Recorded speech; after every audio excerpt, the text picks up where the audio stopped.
What's up, guys? Today on Red Dirt Outdoors, I'm going to be going over this kayak I have right here behind me. That is the Pelican Catch 120. This is the pre-NXT model, and I've been doing some fishing off of it, and there's some reviews of my impressions of it on the water.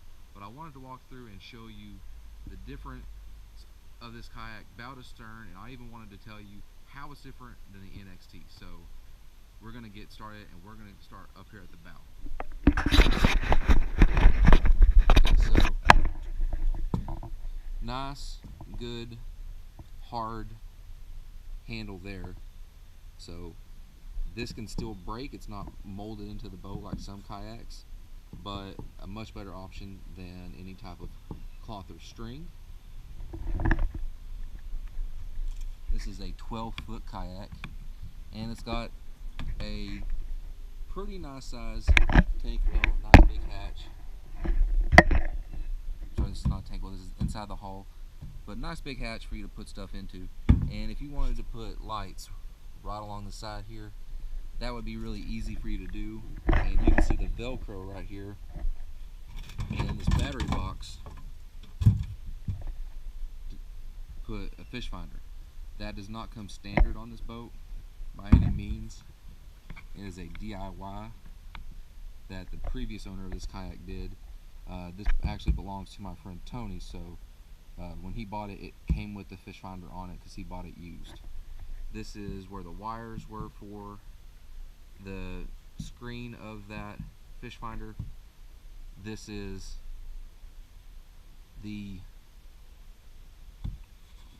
base plate for the head unit. So the difference that you're going to have on the NXT than what you don't have on this one is on the NXT, on both sides of these gunnels is a Scotty slide rail, and then you have the 4-inch slide rail right here where these things were mounted physically to the boat. On the NXT you can use a slide track to mount your fish finder or rod holder or anything else that goes on a slide track. You got scuppers. This one was left out. On the NXT, this material right here is not the kayak. It is a nice decking material that's actually really comfortable on your feet.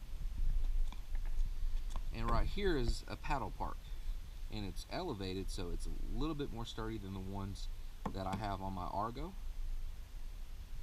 We've got pad eyes on both sides for things that you need to clip on. I've got a leash clipped on the other side. This is an aftermarket add-on. It's a Scotty mount from Cabela's. I would not have put a Scotty mount right here. Reason being is a fish finder may not be in the way here. I think this is where he had his transducer arm. I'm not positive on that though. But really anything that's going to be up higher, where your paddling is going to get hit and be in the way. Last video of me fishing that I'm still editing, I did have my bait board attached to this. I never used the bait board while I was out, but I was able to have it angled over my feet so that it was out of the way. But it was not set up where I could use it easily, and so that's pointless. If you put slide track here, you may have some better options for accessories, maybe like small speakers or something like that, but I would not have put this type of mount there. Easy place to put your feet here. I have these on the Argo, they work fine. You got another nice handle on both sides, and this actually comes really handy when putting it in the truck, because we'll put the ratchet strap underneath and across, and that goes over the seat when it's folded down like this. So we put that up, behind, and through, and that really helps us out when transporting. That's the next part I want to talk about, is the seat. This is a pretty comfortable seat, but in the NXT, again, it is upgraded. It's a better quality seat, better padding on the seat, and a couple of pockets on both sides, or a place to put some tools. I don't know if I would put tools where they have a place for you to do it, mainly because I wouldn't want that in my legs when I'm sitting down. This strap here, you loosen, and doing this one-handed is not the most convenient, but what this is designed for is this is the low paddling position part of the seat. On the water, this is why I went in yesterday, is because when on the water, it is not the easiest to do, but you undo this, put it up here, and then tighten it up again. And now you're in the higher seating position. When you are in the higher seating position, you have a strap to help you get up and down. I was attempting to do that on the water yesterday, and I don't know if it's because of the secondary stability or if I was just off balance yesterday or what it was, but I went in the water and lost a rod and reel, so I'm not the happiest with how you change the seating position of this. It seems like it could have been done better. Other kayaks you can do. Other kayaks have actually seemed a little harder, but with more practice it may or may not be easier. I don't know. On the NXT, you have another 4-inch slide track right here. This is a bungee for a stake down pole or paddle.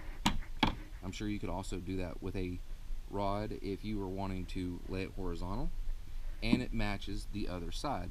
Now on the NXT, on the other side, there is a flush mount rod holder facing out where the rod will point out of the boat. That is not for paddling because it would be in the way. That is for landing a fish or tying on lures. So that would be on the other side, and seems really convenient. The slide track here, there is a lack of cup holders, meaning that there is none. You could lay a bottle flat right here, maybe use the scupper plug for a cup holder, but nothing to really secure it very well. So a Scotty slide track, Yak Attack, some type of cup holder here on this slide could actually work pretty well. Like on most kayaks, especially ones that are designed for fishing, there are flush mount rod holders on both sides. This area here has a little dent right here, and this is where I would attach a 4-inch hatch. To my knowledge, they don't have one on the NXT either, but that is definitely something I would add just because I like adding hatches and having more options. Bungees for your tank well, and this is actually a pretty good sized tank well where you can have probably just about anything you want. My little crate that I use for my Argo fits in here with room all around it, where I had an ice chest behind me yesterday and my little crate. On the NXT, where this dent is here is where you would drill, but they have a smaller hatch about the size that would go on the front of an Argo right here, so you can have access to this area here, which would make it easier to do lights here, or if you needed to, if you figure out a way to attach a power pole or a torpedo or something back here by removing this hatch or going around the hatch or something, you could have access to in here for mounting purposes, or it could just be extra storage. Another nice handle at the boat right here at the stern, so nice handles all the way through. Drain plug. So this is the Catch 120 pre-NXT. Now the NXT is at a much higher price point. It's a 12-foot kayak. They're not cheaply made. That's a misconception of Pelican kayaks, is that because they aren't rotomolded and the plastic is thinner on them than the rotomolded, and that they're lighter, that they have less quality. But They're actually very rigid, very strong, and where the seam is actually the thickest and toughest part of the boat. So I wouldn't be discouraged from buying a Pelican Catch 120, but for that price range, there are other kayaks that you may want to consider. So being able to get out on one, demo it, could help you make that decision. There's Three Waters kayaks. There's the Cabela's copy of the Three Waters kayaks. There's Kaku. There's a bunch of other ones, but this is not a bad kayak. And when the pre-NXT version, I saw one just the other day for $500 on Facebook. For $500, that's a really good kayak you can stand up on, and the hatch is, I believe, $50 at TG Water Sports. The slide tracks aren't expensive. You don't even have to go with Scotty. You could get other types of slide tracks that may fit your preference a little bit better. There's Yak Attack. There's other ones that you could do, but you could set this up exactly like the NXT, other than the foot pads for standing, and come out way cheaper. Let me turn off my phone real quick. Alright, so this is my bow to stern of the Catch 120. Hope that was informative for you. If you like the video, give me a like. If you have questions, leave it in the comments. If I can't answer it, maybe one of the other viewers can, or I can go look it up and try and get you the best information possible so you can make an informed decision. And if you haven't hit that subscribe button yet, make sure you do that, because we're going to be doing a whole lot of stuff. We've got some talks going on with Hobie, so that I might be able to do a fishing trip on a Hobie. There are other kayaks I'm going to be reviewing, and we're going to do a lot more fishing. So you're going to want to be able to get in on that, so that subscribe button is going to let you know when there's a new video up.